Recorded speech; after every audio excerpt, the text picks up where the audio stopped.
Welcome into the PHNX Cardinals podcast presented by DraftKings Sportsbook, an official sports betting partner of the NFL. Hungry for a big win this week? DraftKings Sportsbook has you covered. New customers can bet just $5 on any NFL game, any NFL team to win their game. And if they do, you win $200 in free bets. It's that simple. Just remember to use the code PHNX when you sign up. Frank, Johnny, happy Friday. I am so thrilled because we're in the other studio here, and I just peeped something real quick. So this is normally where the Coyotes podcast is recorded, and Leah has this please quiet sign that she has, and I see it. I'm going to grab it, and so I might just, Johnny, if you're talking too much, I might just have to hold it up. I was about to say, I love being in this room, like fancy shit, like these pillows and stuff, and this comes out, and now I'm not feeling this room anymore, and I want to move. This is a great sign. That is a great sign. Good job. Good job by Leah. I'll just put this right here, Johnny, just in case. I wonder if one of the persons at the event like kind of left it and walked away and she scooped it though. Nah, Amazon. What? Amazon. Leah does strike me as a little bit of a klepto. Like, what? I'm like, yeah, that would definitely what she would do. All this stuff, all this Coyote shit stolen from various It's outlets. got a outlets, golfer on events. it. Was she out at maybe the Phoenix Open and just snagged it?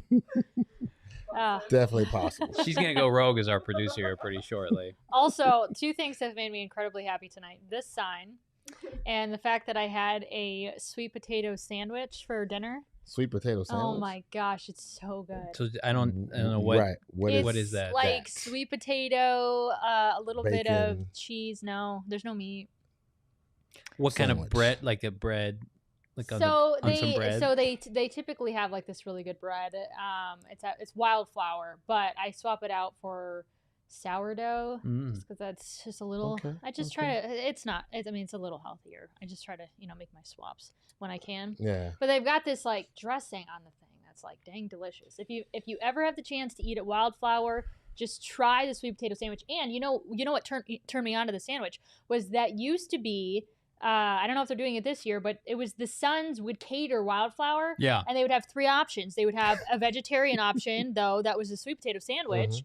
And it's like my favorite sandwich now because I would eat it at Suns games. It's too funny. It sounds just like the lunch I had today with some Mott's applesauce and Dino Nuggets with my 2-year-old. So we're speaking the same language. So Dino Nuggets Dino are the bomb. Nuggets. they are gluten Dino free. Nuggets. I mean, Are the bomb. My lunch was not that. It was Lolo's chicken and Was waffles. it really? Yes, it was. And I actually had the Baby Ray's, which is Larry's uncle, and it comes with 3 succulent pieces of chicken over gravy with Succulent. onions. Oh yeah, you gotta put succulent because it's very absolutely delicious. Isn't that like a plant? Succulent? no, it's like a It's like a term of saying like it's just moist delicious. a little bit. No, we don't Yeah. use that word around here. Oh, we don't use that word. That is an offensive word. But back to your so it's bread and then All They- I know is when I are they Google shaving? succulent, the plants come up. really? I'm pretty sure Jay got this one. Jay, hit her with those verbs. Let her know your adjectives are on fire. Oh, 1A. Thank you. Full of juice. Hello. Moist and tasty. Yes, There you yes. go. Hell yeah, Yeah, Frank yeah. got it. And the other thing though is it's a plant, so we're all right. Well, it did not taste like any plant-based I have ever had before. It was absolutely delicious. So I went back to checking something out. That's my most healthiest meal I had today. I'm trying to work on something. Okay, Work all on right. it. It's a process. It's a process. All right, let's get into some Cardinals football, starting with our Fridays 4 downs, things you need to know heading into Sunday's game. First off, Kliff Kingsbury remains in COVID protocols. He's been working all week from home, putting in the game plan virtually, and it is up in the air whether or not he's going to be on the sidelines on Sunday. The Cardinals are giant favorites to beat the Texans. They are 18-point favorites, which is almost unheard of. And then Zach Ertz will make his debut as an Arizona Cardinal. He is expected to play. And J.J. Watt and DeAndre Hopkins will face their former teams for the first time. So just some of the storylines heading into this one. But first off, I was not so much surprised that Vance Joseph was doing the media availability again today. But, they keep reiterating that because of COVID, it's not that bizarre because they were doing virtual meetings and things like that, everything virtually last year, and it's still Kliff's game plan. And if he's able to go on Sunday, he'll coach. If he's not, it'll be the same exact roles as it was last weekend. A crazy situation. I know it's a lot easier because it's a home game. If it was an away game, they might already just go ahead and X him out. No, I disagree. I disagree with myself on that one because Mike got a jet. Wow. Mike has a jet. I know. I thought I was like, hold up. He would no. If he found out Saturday night that he could coach. You just had like two things on your shoulders. You're talking. I did bro, that's stupid. Don't say that. Don't say that. Think about Mike has a jet. Like you can get if he found out 4 a.m. in the morning and he needed to make it to the game, he can get there. Mike has a jet. Well, they're in town too. Right, but that's what I'm saying. That's why I said if it was an away game, that he probably would just go ahead and X him out. But I was like, hold up, Mike got a jet. They're going to be testing him round the clock up until Sunday morning. If he gets cleared Sunday morning, he'll be at the game. And he's had his imprints all over this game plan this week. I mean, like I thought there'd be a better chance Kingsbury was back this week rather than Chandler Jones, who had symptoms all of last week. You figure maybe that's going to take more time for him to become asymptomatic and test negative. I don't want this. Well, he was gone. What, 10 days? Yeah. I mean, is that what it is? 10 days. I have 7 to 10 days up. Yeah. So it kind of fell at the perfect time for him to come back. I just feel like we're this far into it. Maybe Kliff comes back, but I think at this point, more realistically, looking at the Packer game, I don't know that definitively, but I just feel like, I mean, if he got tested, he was meeting in front of the media last Thursday, and then he got tested, and it was positive last Friday. So I mean, like he met Friday. Yeah. So I would imagine, and he probably got tested Thursday. So I would imagine that if he gets cleared, it would be like right before the game time, if anything. I mean, the good thing too is with the coach. I don't think there's any A, because of who they're playing, but B, because there's just confidence in this coaching staff and what they were able to do under short notice, and so it was such a scramble. I asked Vance if it felt like they had really gotten into the groove of things and a lot less chaotic than it was last week, and he was like, for sure. I mean, last weekend was an absolute blur, and everyone's kind of settled into their roles this week. And so, and then with the addition of still the communication, it still exists with Kliff. So I don't think anyone is worried necessarily if Kliff isn't able to be there on Sunday. If Kliff does not show up and the Cardinals win, which we expect them to win again, is this a formula going forward for some coaches, or not necessarily, consulting stay home. Yeah, stay-at-home coaches, and you have to consult with. Now you can hire consultants to come in and do something like that outside of actually having to put them on the staff as the one who can do the game plan. I think that they have a player coach right now in number 99, and I think that in combination with Vance Joseph, that's the difference. No disrespect to Vance, I think he's doing a fantastic job. Yeah. But J.J. Watt, I'm sure we'll talk about it. Right now is the heartbeat of this team, is holding everybody accountable. I think that as long as he's healthy, I'm not sure it really matters who's coaching on Sundays. I mean, I think you got to give credit to the coaching staff as well. I mean, we talked about it, but it's not Vance Joseph's first rodeo. Correct. He knows how to lead a football team. So I'm sure J.J. Watt is acting as somewhat of a glue and a leader that's, keeping this team together and focused. But, I mean, they're incredibly lucky to have a former head coach that wasn't a head coach that long ago, just a few years. And so I don't know that Vance can get enough credit too. And of course, what follows it is all the conversation surrounding, he's going to get at least be a candidate for head coaching jobs moving forward, especially if they win without Kliff. Yeah. Again this weekend, and that's maybe another conversation for another day, but I give all the props to Vance Joseph and what he's been able to do, just taking over the reins on this team. So there's a hot rumor going around. I don't know if there's clarity with this or not, but that if and when Chicago makes a move off of Matt Nagy and Pace, that they'd be interested they'd be interested in potentially Vance Joseph and Adrian Wilson to come run their organization. I've heard that multiple times recently.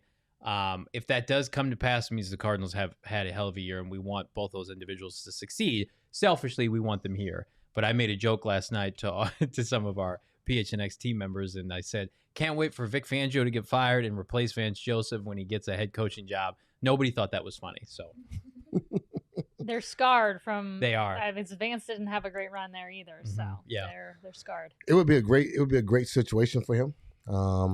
Look, the coaching carousel in the NFL is a funny one, and it's a funny ride. Seeing what he had already accomplished, what he did in Denver, in the short window of time he was able to do that, and he lost that job and came here. But he's definitely proven to be a leader, and Vance looked like he has the opportunity to motivate guys and get guys. But you need a right situation, and right now this is a right situation. So if he can, wherever he goes, I'm pretty sure if I'm him, I don't leave unless it's a right situation. Yeah. Because right now, this is a right situation. And it would be foolishness to earn another $3 million more. And I say that, I almost want to say that's stupid to even say that you would turn down a job that would pay you $3 million more. It's only 32 head coaching gigs right. in the entire world for pro football. You at least get 2 years to do that. But he's already had a taste. Like, for instance, I've gotten to a point in my career where – we're relatively speaking, so $3 million for me. We know you're out of here. It's upwards of relatively speaking, if there was just a little bit more to go leave Arizona, a place that I love and don't want to leave, or whatever his case is, like wherever you feel is a good fit for you. So for me, it's here in Arizona, right? Like you could offer me a little bit more, and maybe it's like, okay, that's a good amount more. Right. I'm not leaving. So I don't know what Vance is thinking, but if he is at that point in his career, I've been a head coach before. For me, it's about what fits and where I enjoy being. I mean, also, why wouldn't you want to live in Arizona, especially when I mean, things are going to change down the road, but right now this is a hot team in the Valley, and it's just a great spot to be. So I know what Michael Bidwell's thinking. Let's make Vance Joseph the highest paid defensive coordinator in football and see if that gives him any leeway and to reconsidering potential offers in the offseason. But I don't know. I hope that's what he's thinking. Chicago, they run similar scheme, 3-4. They've got Khalil Mack, like Chandler Jones. They've got a young quarterback. I agree with you. I think inevitably he does stay because I think the security here. I mean, Kingsbury, and I think we don't talk about this enough, I think is a pretty selfless guy, and I think he gives Vance Joseph free reign to do what he wants, specifically defensively, and I think he has a lot of say on this team. And I know when they draft players for Vance Joseph. Like they have conversations about who fits his scheme, so he's involved with that. So even if he's not a head coach, he's got some personnel say, players that they target in free agency, he's had a rapport and a history with. So I agree with you. It's like quality of life, right? Do you want to make a little bit more extra money? It's like if you're working in retail or you're working regular business hours, do you want to work nights and weekends but make more money, or do you want to work regular hours, pick up your kids from school? That kind of analogy. I know that's an extreme example, but I mean, man, he's carved out a nice little niche here and can certainly solidify himself further. I like what Alex says in the comment section. Vegas is just like Arizona. There's an opening in Vegas he could go to as well too. There's a quarterback established there. There's a defensive front on that side as well. I mean, if they have the top defense in the NFL, like he's going to get head coaching jobs. And right now they have the number 2 scoring defense in the NFL, and the number 1 is Buffalo. And I think Arizona after this week is going to be number 1. So I mean, let's see how the season finishes out. I'd be surprised if you look at over the course of recent history, defensive coordinators or offensive coordinators that weren't the head coach that had the top unit in the NFL for that subsequent year, did they get hired? That's be an interesting case study. All right, so we have a question in the chat. How's Corey Peters doing with COVID symptoms? We haven't gotten an update really on his symptoms, but I do know that Chandler Jones is the only player that has returned to practice since he's gotten COVID. I don't think he's been activated yet, so I'm like trying to choose my words wisely. He's back from COVID protocols, but he's not active yet. So not quite sure about Corey Peters, but he's not back. That's for sure. I would think Corey would be the last person that comes back because he was the last most recent person, that tested positive. Yeah. So Cardinals 18-point favorites now over the Texans. It's almost hard to take keys to the game like seriously because it's like you're better in every regard. Just like don't screw it up for yourselves and you'll be fine. I think, to be honest with you, best case scenario, like this is what my plan would be, is run the score up early and, get some of your starters out of there for some rest because you've got a short week coming up. Like that would be my game plan. Point. I see you, coach. That's a great point. That's a great game plan. I would do the same thing as well. But based upon my prediction of scoring points that I believe is going to happen, I'm gonna need them to play 4 quarters because I think in order for me to keep winning in this prediction on how many points we score, I got to make sure they play all 4 quarters. Can we play a fun game real fast? Can the two of you combined name 6 Houston Texans? David Johnson. There's one.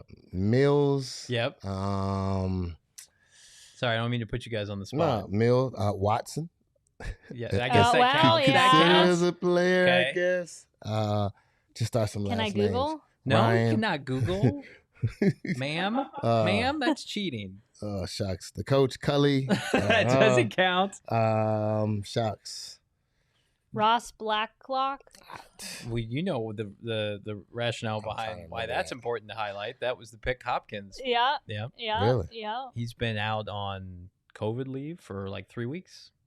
So I don't know if isn't that crazy though, man? Like that's how far you could fall from, being one of the top teams in the AFC, having conversation with a stud quarterback and a great receiver in D Hops and J.J. Watt, adding pieces alongside of him, and you guys fighting for AFC championship conversations. Right. And then in 1 year, it flips that bad. It's such a fickle, man. Mark Trestman used to say that all the time. I had him for 1 year, I think 1 year. And that's all he preached was that, hey, look, guys, I know what I'm doing. Buy into the system because we might not be the same team next year. It's a great point. And to say that, man, where we are right now, look at us, we're 6-0. You got to take advantage of this moment because, of course, we run the table. A lot of things are going to change because contracts are going to come up, guys are going to leave. And not to know anybody like that, really, to know anybody on the Houston Texans team and to watch how it imploded over the summer. There you go. Their running back room is like I nice. Actually forgot about really him. Nice, I right? forgot about him. But that's the sad part, man. It's really amazing how, we did it in 98, so I can't be surprised, but not the way that this team has really just imploded. And we gave away players the same way because of contractual situations. So I guess I look back, I guess I can say it because 98 was something totally amazing for the Cardinals. And then 1999, it was like was boo-boo again. Can you believe that the Texans were up 24-0 against Kansas City in the divisional round in 2019? Hopkins' last game. So they blew that game. Bill O'Brien did. I think the Chiefs went on to win the Super Bowl that year. So it was Hopkins' last game with the team. Since then, they've won 5 games. Oh, Lord. They won 4 last year. They started 0-4. They fired Bill O'Brien, right? Because they were like, what is this guy doing? We let him be our GM and our head coach, and we traded away one of our better assets. And then this year, they're 1-5 and could conceivably not win another game this year. To your point, Frank, they literally were up 24-0 in the divisional round on the eventual Super Bowl champ with Watson and Hopkins and J.J. Watt and Will Fuller, and now they are literally in what equates to an expansion-level team. And the saddest part about that is that it wasn't really play on the field. It was locker room issues. Right. It was sensitive conversation amongst Bill men. O'Brien. It was Yep. Bill. That's what I'm saying. Like that's the part where you look at like a team, and if I was a fan of Houston, I'd be so like pissed because I don't think Bill O'Brien is welcome in that city. Oh, that's a good point. But it's so fickle, man. We got a bunch of people, Bird Game Travel Club. Everyone travels. They want to support their team. They're there. They want to be on board. It's just so many fans that just love their team that's in the city for whatever reason, and they hold on to it dearly. And to watch a team of that caliber implode. Now, like right now, we're talking about a team that's in the NFL. That's about that could probably be the first 40 burger by the Cardinals. And that in itself says you guys have just like, I know what a losing locker room looks like. Yeah. I know what a losing team feels like. It is absolutely horrible because you might have 1 or 2 players that came to that team that they know they got that in them to be all pro and Pro Bowl and what it feels like to get to the Super Bowl and have all that confetti moment. And then you get here and it's just nothing. It's a good payday. 2 out of their last 3 games. It's a good payday. They didn't score a touchdown. It's tough. David Johnson is the 4th or 5th highest paid player on the team this year. Deshaun Watson's in the top 3 to 5. Dear Lord. He's not playing. Zach Cunningham is in that conversation. He was an inside linebacker from, I think, Vanderbilt. He has now been benched. He's a backup. They are just, it's a complete teardown. And I think that when we talk about the Deshaun Watson situation, off the field situation aside, I think it just makes sense for them because you've heard his name come up recently that Miami potentially is going to make a move for him. Like, if you're Houston, like, you just need to... that cannot be real. How in the world would any team even want to, like, with a 10-foot pole touch him? I will give you my opinion. Why I would never trade for him. Let me put the big caveat on that. But I'm talking about off the field. I'm not condoning. You're right. That's what I'm saying. I'm not condoning anything. I would not trade for him. Miami is 1-5, right? Their GM and their head coach drafted a player in front of another player that's a superstar. Tua is not the answer. I think they realize that we have to make this move now to save our jobs, right? Even though it's crazy. I think Brian Flores is a good coach. So bringing in Deshaun Watson's going to save everyone's butt? And the owner wants him to. And at the end of the day, if the owner wants him, they feel it. So the owner, a good analogy that I heard, I didn't coin this, but the owner is real estate mogul. He flips properties. They look at Deshaun Watson as a depreciating asset that they can potentially, we're going to get him. The regular price on Deshaun Watson would be what, like 3 first-round picks, 2 twos, a high-performing player. They're like, well, hell, let's just throw it out there. Let's get him for 30 cents on the dollar. If it doesn't work out, it doesn't work out. But if it does, now we're sitting pretty with a top 5 quarterback. Saying get him if he gets his name cleared. We've got him and we'll play him on a discount. Okay, I just don't think I wouldn't condone. No, I wouldn't condone it. If you're struggling, the last thing you want to do is bring in a guy like that who's going to get all the attention for all the wrong reasons. And who knows at this point? I mean, I'm not in any sort of NFL locker room, but I mean, I don't think if I was a player, and okay, obviously, innocent until proven guilty here. But if I was a player, I would want to play for him as a quarterback. Bring him. Remember what happened to Ben Roethlisberger? Bring him. Bring him right on in there. Pittsburgh, getting people Lord. trapped in women's or in the bathroom. Please, Lord, please bring him. Bring him. There is nothing worse than look. We don't know the answers to what happened.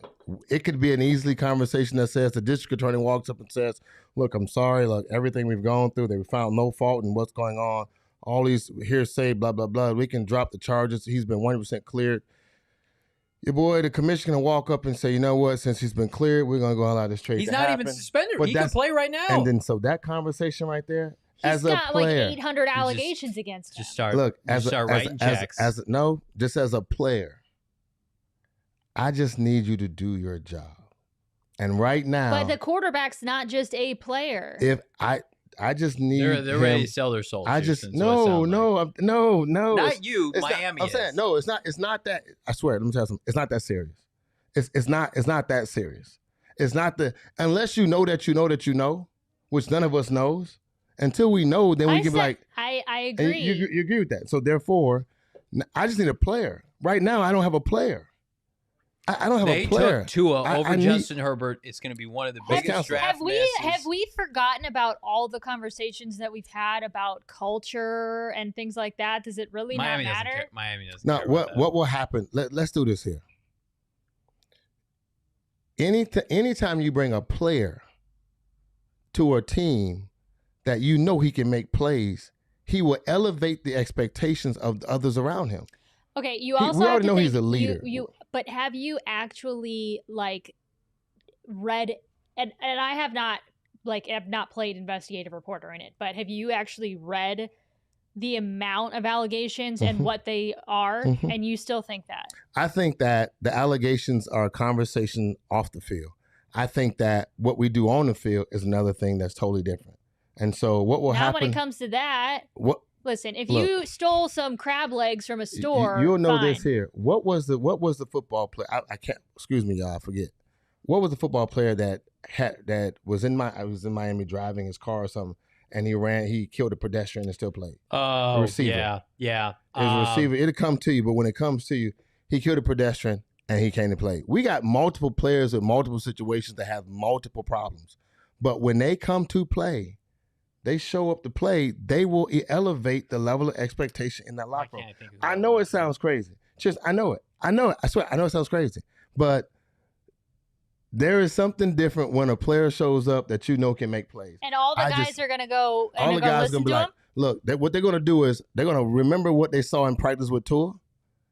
They're going to be like, hell yeah, we got Deshaun Watson. And they're going to say, we got Deshaun Watson. And they're going to be like, all I got to do is, like, it makes your job that much easier. You're probably losing your games. Ask the damn Texans.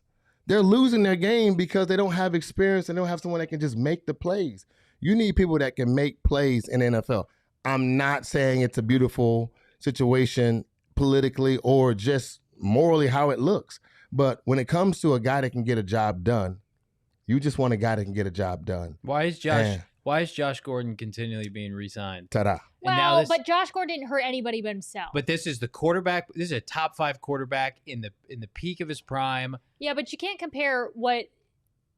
Okay, don't be insulting now. You can't compare the allegations, and yes, I understand they're just allegations. You're right. The allegations. You're right. We can't be insulting because we know for a fact. Here's a facts that Josh Gordon actually has. But you get infinite chances as an elite player. We don't know for a fact. But then also having a personal issue that's a drug problem, that's your own, demon that really only affects you. It affects others, like his family and things like that, who, we don't know. But it's not like he went out and was assaulting people because he was on drugs or something like that. I mean, we're talking about like night and day different things. And you could also argue whether or not Josh Gordon deserves to be in the league. But at the end of the day, he had a personal drug problem and he's fought his way, back to return, Okay, so maybe a better example time. is who's the defensive end from Dallas that Jerry kept re-signing that had I can see it too. Assault charges against him. I can't remember. And then he's like a UFC fighter now. Yeah. They're bottom line, Miami's owner wants him. Yeah. He's willing to waive his trade clause to go to Miami. And the Texans' asking price compared to the offseason to now has gone substantially down. So they think that they can buy him on a discount. And they know they don't have the answer at quarterback. And you got to remember too, they don't have their first round pick in the top 10. They've got their pick later. They traded it away to Philadelphia. So now they think, well, we can't get a quarterback early in the draft next year. What do we do when we're in purgatory? So it's an indictment of Tua. It's an indictment of ownership in Miami to think that they can do this. But at the end of the day, if you're Houston, I would just move off of him, get what I can, and start over. You're going to have a top 1 to 2 draft pick. Just start over. Players need players that make plays. And if you get a player that can come make plays, then you'll accept a lot of the BS that comes along with him. He can be anything he wants to be off the field. David Boston was a different person off the field than he was on the field. Night and day difference. David nightlife was his nightlife. David nightlife. His nightlife was his nightlife. And what David did in the offseason was his offseason. But when he came to work. We're talking about like sexual assault type allegations, not like I was a huge partier and like to have fun that morally maybe other people. All right, we need to compare it to Ben Roethlisberger because it's the only thing that's comparable. They wanted to bring legitimate charges against him. They didn't have enough. There were civil suits. He paid people off. He trapped women in public restrooms and bars in Pittsburgh, and he got off. And they now, not in so many words, he got off in terms of criminal charges. Where's my head? I'm so sorry. He got off in criminal charges. That's what's comparable. And nobody talks about it now, even though we all think it. And they went on to win how many division titles and compete for championships. I'm sure Miami's looking at that like, if Big Ben can get cleared, maybe Deshaun can get cleared. Well, Jacob told me to use the quiet please sign, so I'm just going to hold this up and we're going to move on to the next topic. Good call, Jake. Thank you, Jacob. Zach Ertz making his debut as an Arizona Cardinal. I don't know, maybe the extra time that Kliff Kingsbury has on his hands at home playing scientist when it comes to drawing up plays and making the game plan, maybe he's got some interesting ways of incorporating Zach Ertz into this one. He should. I mean, this is a weapon that just doesn't need a bunch of help. You put him in a position. Like I said before, you really don't need to give him the playbooks or the plays. He doesn't have to know the full cadence or the count. Someone can just tell him to line up right side, off the tackle, on the line, and he'll know exactly what to do with a number or a sign of what play he has to run. or what route he has to run. Absolutely, he brings so much to the table. If I'm the coach, I mean, to me, I feel like I got so many weapons and so many opportunities, and it just honestly it makes the scenarios of the game a lot easier for him, because third and 4 looks like something you have more opportunity to find a tight end in a position. You have more routes that are just quick passes to the tight end, and again, he's surprisingly able to still scratch the defense. He makes all the catches, left, right, one hand, two hands. He catches. The guy's just, to me, I look at this as a win across the board. Yep. And for him, coach don't have to do anything. He shouldn't have to do anything more besides just move a receiver out of the spot and let him interchange with the routes, and it'd be easy to go from there. So you'll be proud of me. I looked up his odds to on Sunday to score a touchdown, because we were looking. Yeah. We were looking. Where did you think I was going with that? We were looking for those odds earlier in the week, and they weren't up yet. But he's plus 240 to score a touchdown, which is relatively low odds, which means that there could be a better than good chance that he does score. But I'm with Frank. I think that he is an immediate plug and play guy. He gets 2. Yeah. Oh, that'd be nice. He gets 2. That'd be nice. I'm going on a limb. And the limb is a small branch, and I'm 100 and something pounds. Well, you see him at practice, and he's Frank, 2. that's a little much. He's getting 2 touchdowns. Easily. I'm not. They're going to put on an offensive show. So this you're placing a bet on what Johnny was the just anytime saying, touchdown. The anytime touchdown. You're plus sold. 240 DraftKings. You're sold on it. Yeah, I'm sold he'll get 2 without a problem. It'll be easy. He looks to me like, I see pictures of him, and he's just a physical specimen. This is not somebody who's coming off injury that they're going to slowly like he was producing at the high level for Philadelphia, and Kliff Kingsbury and the coaching staff clearly are smart enough to get him involved. Screen passes, seam passes.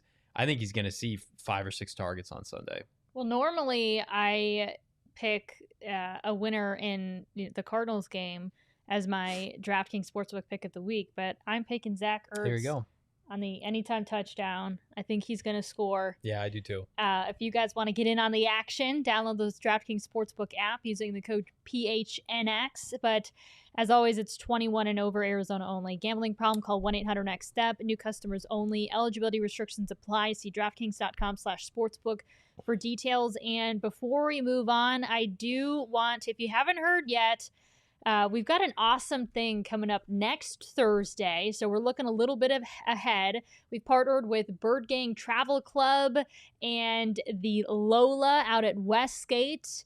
We've got a little event going from 2 to 5 p.m., but we're also doing a pregame show there and a postgame show there, so really me and Frank, and Johnny, you're going to be at the stadium, but we're staying there we're posting up for a while. I will be posting up for a while. I think didn't Saul say if you paid $50, you like unlimited drink? 55, yeah. $55 unlimited drink. Yeah, tickets are $55, and you get in and you get free drinks, which you can't really beat. Look, can't beat that. We're gonna be in there. Frank will be signing autographs. Yep. He'll be.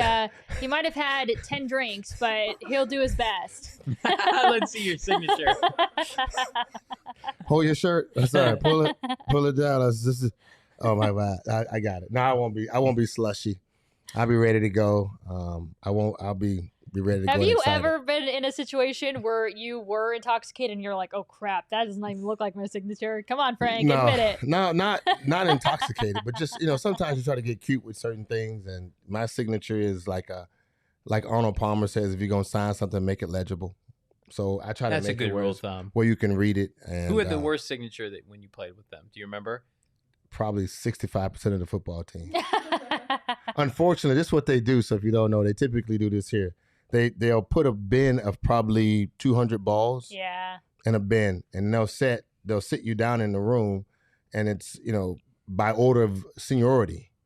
And so who's ever the first one to touch the ball, he's like, zip. And the next 16 guys are like, number. Then no one's like, let me get this right here. And they'll just start stacking balls. You're holding up a conveyor line, and you're messing up that belt. And it's like, let's get it. So but the best signature I think I've ever seen was Rob Moore and Boomer Sison. Oh, nice. Boomer hits the BOM. You can see all of it, and then he'll 7. It's just got like some pride in his ER signature. 7 down, and I love that. Rob goes with the Rob Moore, and he types it all in one swoop, and then he's in the 85. It's just like right on point. He never takes his hand out off the ball. So I thought that was pretty tight. So, me, here I am. I got like 6 balls right here holding up the line. Like, I'm going to sign my name and get a scripture on here. Slow down, guys. I got to write it all out. I'm sure there are a lot of fans that appreciated your time. Look, I appreciate that because that was, I figured you took the time to wait for me. I figure I should give you the best of me in that window. So that's all it is. Frank loved the kids. Well, J.J. Watt and DeAndre Hopkins going to face their former team for the first time since departing from Houston. So a lot of people would think that there's a lot of extra motivation for those two. They haven't really let up on that, if that is in fact the case. I think they've talked about how JJ specifically, how that ain't the team that I played for in terms of who's out there on the field, who's coaching, etc. So to him it's not. But I mean, if you've been with a team for 10 years or 7 years, in Hopkins' case, that's a long time to play for a team. I mean, a lot of memories, good times, bad times, etc. So we haven't spoken to DeAndre Hopkins, but even his teammates that we've spoken to, it seems like they're a little more concerned about what's happening on the Cardinals side of things rather than the Texans. But I'm sure that you can't just put all of your emotions, away, and there's got to be a little something. Yeah, I would think that J.J. Watt plans to be in the backfield all Sunday afternoon, and they're going to get Hopkins like 8 to 10 targets because it is personal.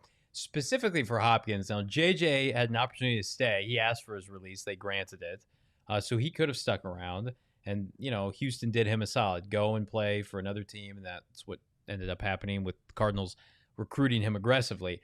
The Hopkins situation, Hopkins is drafted late in the first round, did everything right for that organization, and then his head coach, who he thought he trusted, had a personal vendetta against him and basically thought he had too much pull in the locker room, didn't like his practice habits.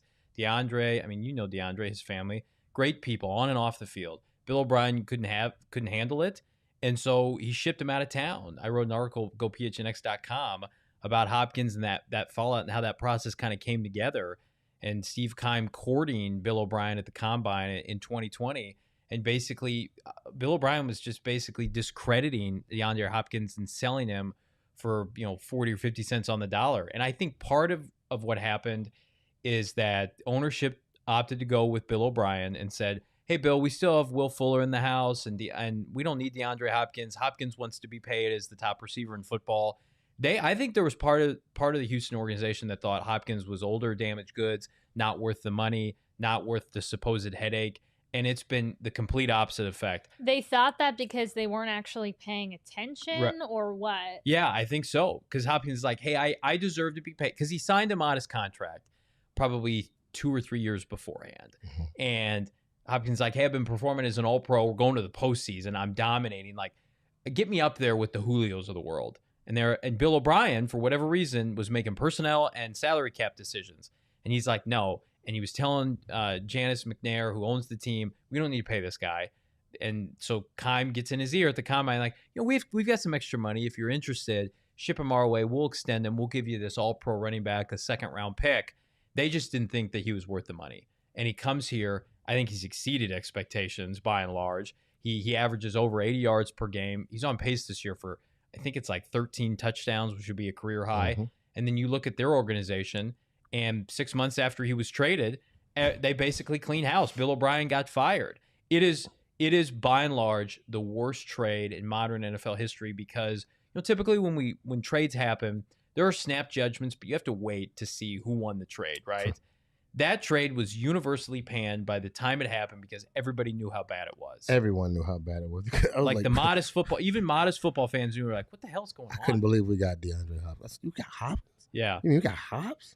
For nothing. For nothing? We got, oh my God. This would be a great storyline if the other guys hated JJ and D Hops for leaving the team. No. This would be a great storyline. They'd both still be there if it was up to them. But it was not the case though, because they had him on their team. They knew they were great players. And then their greatness went to another place and has just continued to transcend. Yeah. So it's not like these guys they're in awe of them. And they are probably wanting to see how they can get out of Houston and go someplace else and play. And it's just one of those things where Whitney Merciless just got released.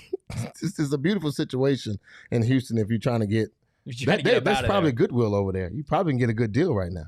You know who you just got to feel sorry for, because he got caught up in all of it and really didn't have a choice in the matter, and that's David Johnson. Yeah. He did an interview recently with The Athletic and told them that, he was in a fishbowl and everything he did was going to be magnified because of who was traded for him.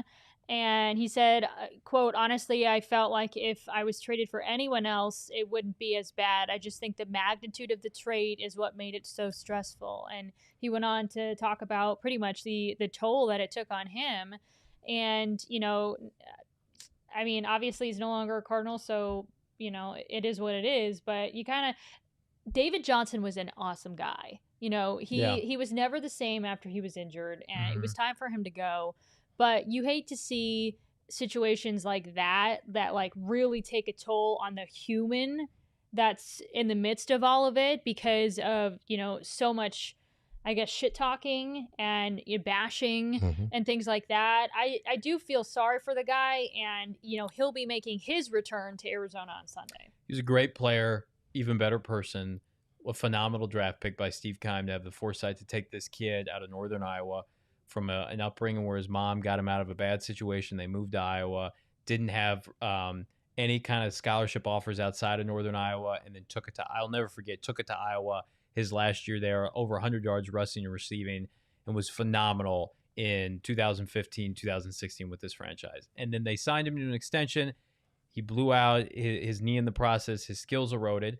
And so and Kingsbury had started to phase them out. Remember, they traded for Kenyon Drake. So the writing was on the wall that probably try to move off of him, right? But he had this big inflated salary cap number. And so most people, assuming going into that offseason, were like, okay, if the Cardinals are going to be able to pivot off of David, and they want to get rid of his salary, they may have to attach a draft pick to do it. And so I'll never forget the morning of March 16th when the trade happened. And I outlined this in the article, and Schefter had a series of tweets come out.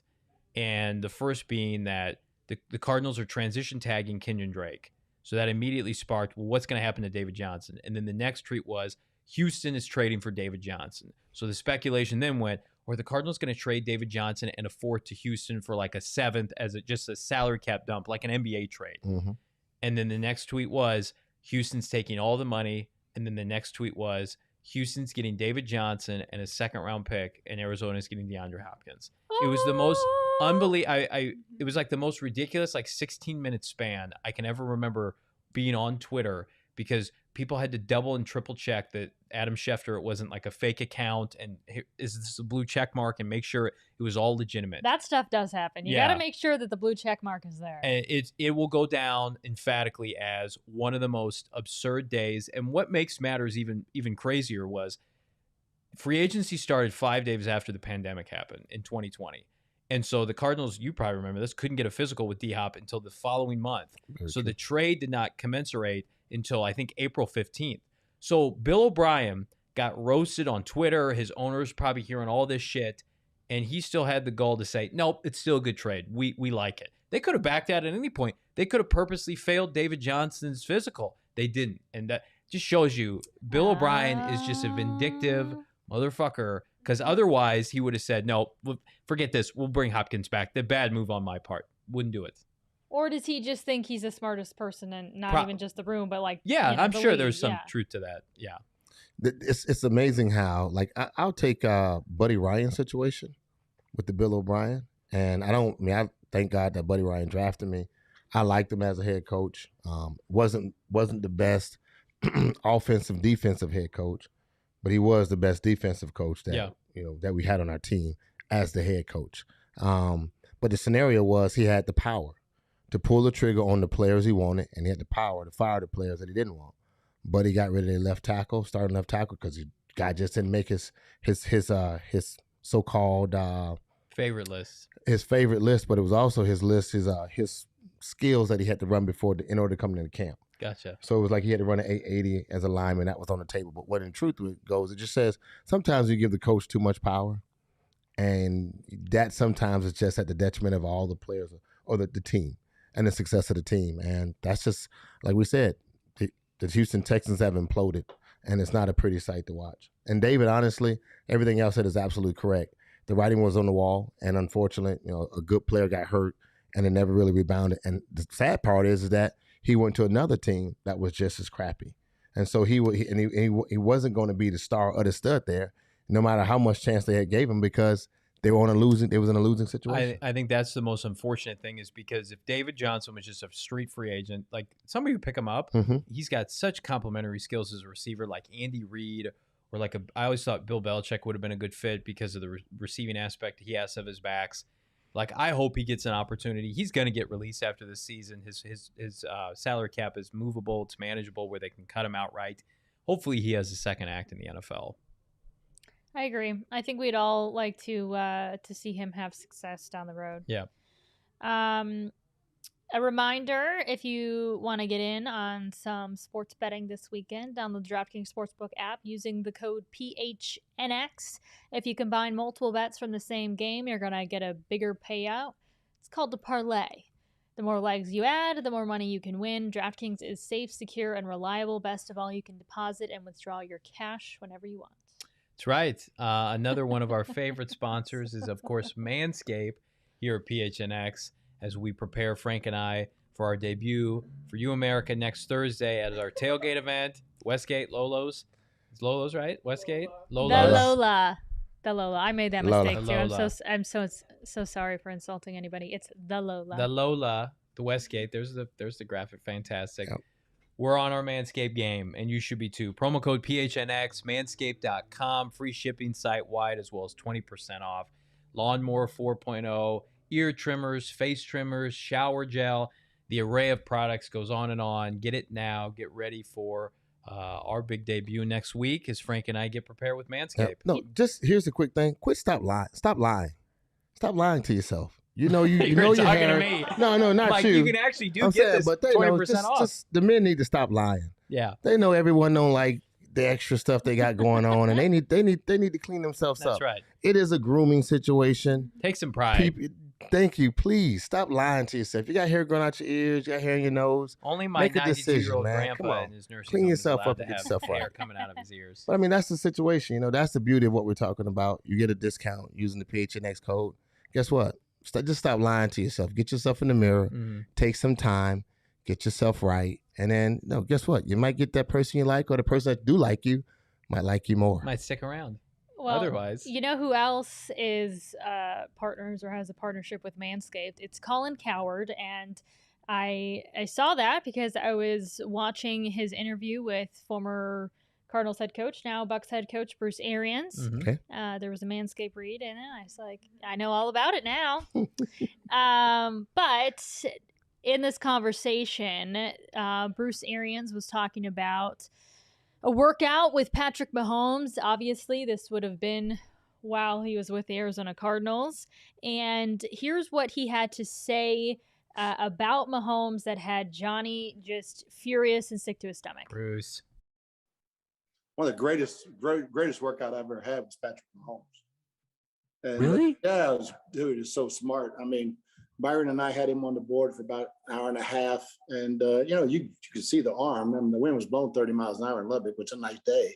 And in the middle of the workout, I say, hey, I'm the safety, I'm blitzing. It's slide protection. And he ripped off exact words to fix the protection.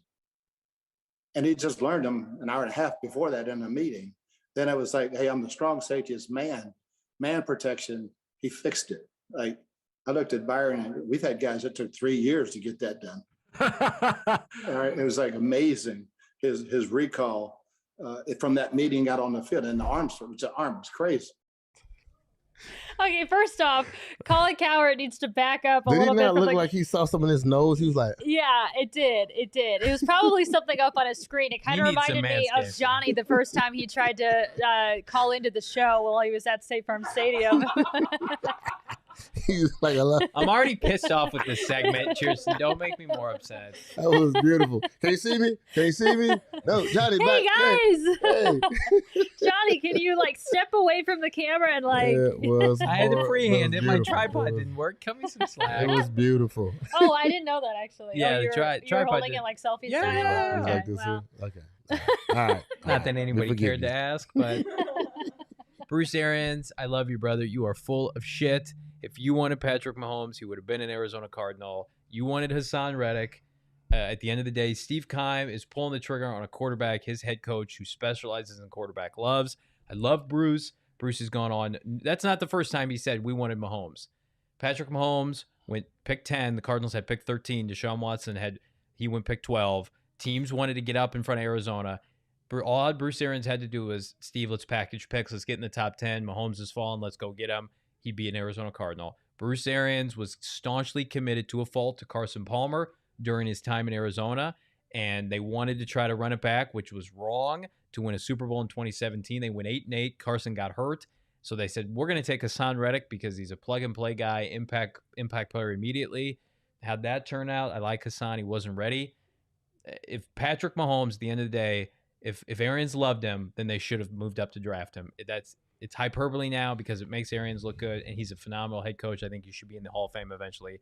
But Bruce, come on, nobody's buying that. You would, if that happened, then half of your wardrobe would be different because you have all these Kyler Murray shirts. I would have, it would be very different. I also think that they'd have a Lombardi or two by this point if they had Mahomes and Arians, but that's a different conversation. I love Kyler Murray, right? But it bears repeating that Keim knew that was a mistake, and Arians leaves, and so he had to remedy that or attempt to the following year, trading up from 15 to 10 to get Josh Rosen. So that I'll never forget that 2017 draft. That first round was the most gutting draft I've ever watched in my entire life as a Cardinal fan, knowing full well Palmer was done. He was shot. He was on the last year of his deal. They needed to go up and get any one of those quarterbacks. I even liked, I hate to admit it, Trubisky. I said, just go up and get somebody, whomever you love, sit him behind Palmer for a year, and then to watch both Mahomes and Watson fall outside the top 9 and the Cardinals just sit status quo and let two teams jump them. Because remember, Kansas City and Houston were picking in the 20s, and they let both franchises jump ahead of them. It was a pretty demoralizing day because I think Bruce would still be here had that happened. You think so? Oh, yeah. Because you don't pull the trigger on that player. He would have seen Patrick Mahomes first day of training camp, OTAs, and been like, shit, I'm ready to sign an extension with the team. But there had to be something that the teams were not necessarily impressed with Mahomes to let him fall. But he just said they just loved him. I agree, but that's what I'm saying. But there had to be something in the conversation that said, because he still had to sit. And it wasn't like he just walked. It wasn't like he just walked out there. Could have sat in Arizona. I agree with that. My only thought would have been was the coach didn't want to upset the old dog, putting a young bull behind him, knowing what he had. Now that's questionable. That's questionable because that would upset Carson. Is what you're saying? That's sometimes that happens because you see what happens when you start putting quarterbacks behind like Tom Brady, and they start saying you're the next guy, and Tom's like, I still got time, and you start trying to bring that to the table. So that's a conversation that sometimes happens behind closed doors. He might not have wanted that because you said he fell in love with. If you're Steve Keim, that's when you just got to be like, I got to do what's best for the organization. That would be the case, but again. I mean, and Steve Keim, the one who on draft day told somebody that he had no chance to start. You think is going to have an issue with stepping in a situation like that, saying, "Hey, it is what it is." I don't think Keim would have an issue with that. I mean, they bark on draft days. They bark a lot. They when they're not on camera, they're barking at each other about a lot of stuff. The beauty about the draft is that someone has to argue a point so good that they have to argue a point so good that the owner has to say, okay, we agree. Something about Hassan Reddick had for them to take that moment. It had to be on the table. But that to me is, I agree with you on that. I just don't. Sometimes old coaches do stuff that just does not seem right. And it seems very weird. And that to me, that would have been the only thing that made sense, is that he did not want to possibly upset Carson. Although he got hurt, it still would have been something that would have put more fire under him to have to go out and play when you have a new quarterback. Because when you're losing, they always want to see the next guy, the next thing up. I don't think Carson would. I don't think he was that kind of guy. But what's weird is they weren't in the market really for a quarterback outside of they worked out Deshaun Kaiser from Notre Dame like 4 times. Bidwell flew in to see him. And so when they traded up in the second round of that same draft, I was convinced that's who they were taking. Thankfully, they took Budda Baker, and that worked out very well. But I don't think they took quarterback that seriously that year because they didn't take one. They thought they were good, which was a mistake. Yeah. We could have had my homies. We could have had the homies. They went and gave Sam Bradford $20 million the next offseason. Tells you how that went.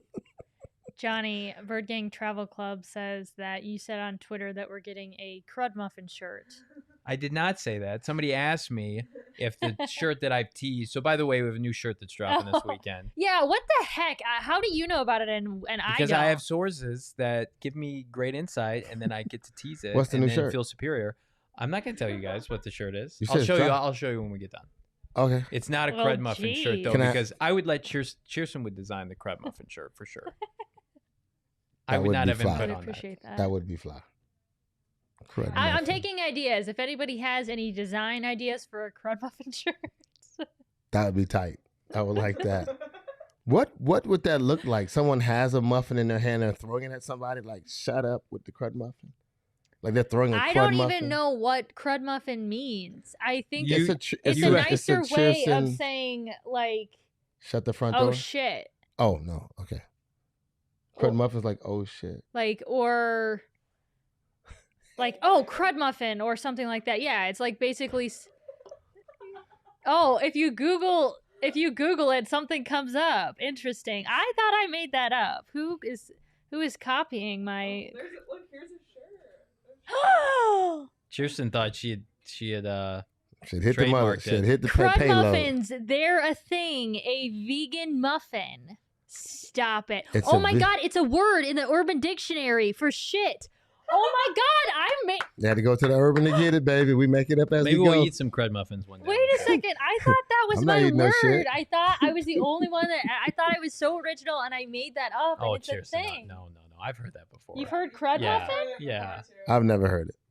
I just thought that was part of your regular vocabulary. So it's like, that's Chierstin's thing. We'll let her own that. Have that. No, it like literally is my thing. I thought I made it up years ago. Oh, no. Let's no. That's a real word. I thought it was my thing, guys. On that note. The Urban Dictionary says it means shit. On that thing, you can send your suggestions for t-shirt ideas on Facebook, Twitter, Instagram at PHNX_sports. If you're not following us on YouTube or wherever you get your podcasts, please do that. And yes, we'll be ordering Crud Muffin shirts for Thursday's party with the Bird Gang.